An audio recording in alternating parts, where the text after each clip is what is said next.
Hello, Eternum, and welcome to KOTT News, Eternum's #1 source for news. And this is the War Report.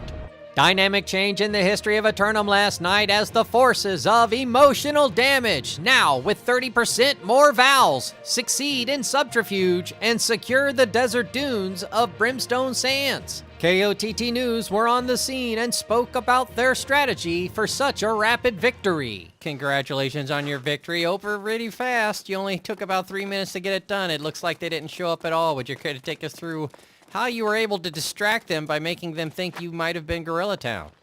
You know, we wanted to strike fear in their hearts. And what better way to do it than the unstoppable Gorilla Town? Did you get permission from Gorilla Town before doing that? Are they in cahoots with you on that? We're all Gorilla Brothers, John. Everyone. It doesn't matter. Purple, yellow, we're all Gorilla Brothers. Well, now that you're in charge of the hamlet, are you going to take care of the infrastructure around here? Of course, John. We're going to go ahead and upgrade the town. Make sure everybody here is able to craft. What's it called? We'll make sure that never happens again. Everyone is welcome. Like I said, we're all Gorilla Brothers in Brimstone. Later in Corinth, KOTT News attempted to speak with JDB leadership about the impact of the misdirection, but Vault Security was taking a mandatory union break. Stamout Z were more willing to discuss their outcome in Weaver's Fin, stopping to speak with us briefly before going to review VODs. Congratulations on your victory here in Weaver's Fin, managing to hold them outside of the fort for about 15 minutes. They got inside, but you still managed to hold the line. Would you care to take us through any highlights out there? No, we played B really well, but they caught us on respawns a few times. They had great pressure outside fort. They kind of got us scattered. We put in a lot of work watching VODs this week. We're cleaning it up. You know, we cleaned it up inside fort for 15 minutes, but there was some sketchy moments for this war. So we're to keep reviewing VODs and improve to the next one.